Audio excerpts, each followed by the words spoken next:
ജാവസ് ഇന്ന് ഉപ്പ റൗണ്ടിൽ പാടാൻ വന്നിരിക്കുകയാണ് അല്ലേ? ജാവസിനെ കുറിച്ച് പറയുകയാണെങ്കിൽ ജാവസിൻ്റെ ഉപ്പ ഇന്ന് നമ്മോടൊപ്പം ഇല്ല. അദ്ദേഹം മരിച്ചിട്ട് ഏകദേശം 2 വർഷത്തോളായി അല്ലേ? പക്ഷേ അങ്ങേ ലോകത്തിരുന്ന് ഉപ്പ ഇത് കേൾക്കും. ഉപ്പയ്ക്ക് ഒരുപാട് സന്തോഷമാവും. അപ്പോൾ ഉപ്പാടെ ആത്മാവിന് നമുക്ക് ഏതായാലും ഇനി മോൻ പാടാൻ പോണ ഗാനം സമർപ്പിക്കാം. ഏത് പാട്ടാ മോന് പാടണേ? ഉമ്മയോടെന്നും ഞാൻ ഉപ്പാനെ ചോദിക്കും. ഓക്കെ, അപ്പോൾ മോനു വിഷമിക്കാതെ നല്ല രീതിയിൽ പാടുക കേട്ടോ. ഉപ്പ അങ്ങേ ലോകത്തിരുന്ന് കേട്ട് ഒരുപാട് സന്തോഷിക്കട്ടെ. Okay, all the best. Lakshmi നമ്മുടെ ഉപ്പവാൻ്റെ സീറ്റിലിരിക്കാറുണ്ടല്ലോ മക്കളെ പാടുമ്പോൾ. അപ്പോൾ ജാവിസിന് ഉപ്പയും ഉമ്മയും എല്ലാം ഉമ്മയാണ്. ഇപ്പോൾ ജാവിസിൻ്റെ ഉപ്പയും ഉമ്മയും എല്ലാം ഉമ്മ തന്നെയാണ്. ആ സ്നേഹം എല്ലാം കൊടുക്കുന്നത് ഉമ്മയാണ്. ഉപ്പ അത് നമ്മളൊരു വിശ്വാസ പ്രമാണം പ്രകാരം അത് കണ്ട് സന്തോഷിക്കും. പരലോകത്തിരുന്നത് കണ്ട് സന്തോഷിക്കും ഉറപ്പല്ലേ. അപ്പോൾ ഉമ്മ ഇരിക്കട്ടെ സീറ്റിൽ.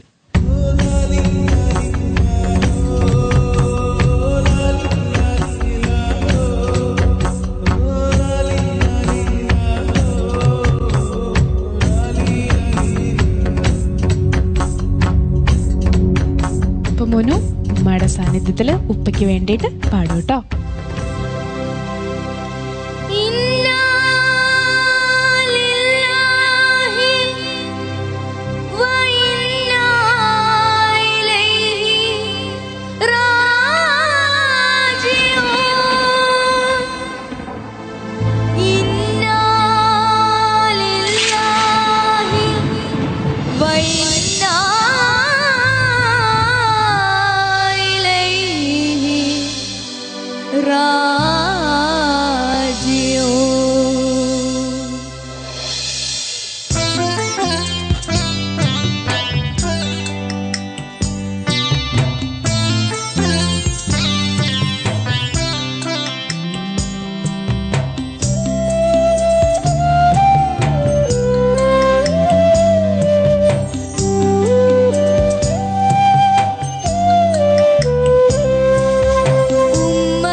വിഷമിക്കും കണ്ണ് തുടച്ചുമ്മ ആ കാലമോർമ്മിക്കും.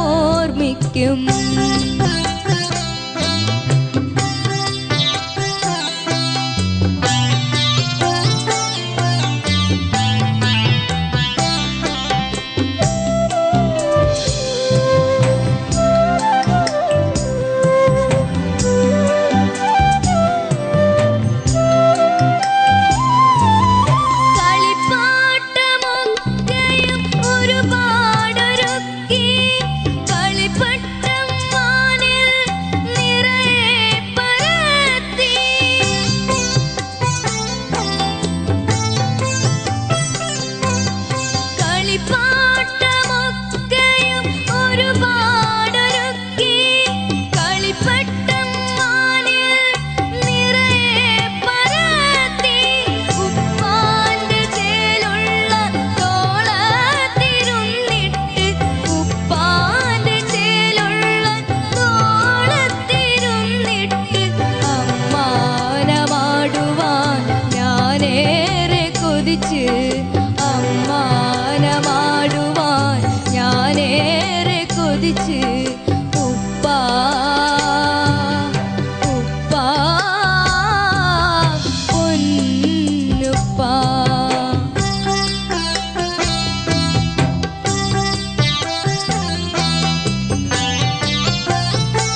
വിഷമിക്കും കണ്ണ് തുടച്ചുമ്മ ആ കാലമോർമ്മിക്കും. ഉമ്മയോടെന്നും ഞാനുപ്പാനെ ചോദിക്കും, അത് കേട്ടെന്റുമ്മ കണ്ണീരൊലിപ്പിക്കും. കാര്യങ്ങളറിയാതെ ഞാനോ വിഷമിക്കും കണ്ണ് തുടച്ചുമ്മ ആ കാലമോർമ്മിക്കും. ഉപ്പാ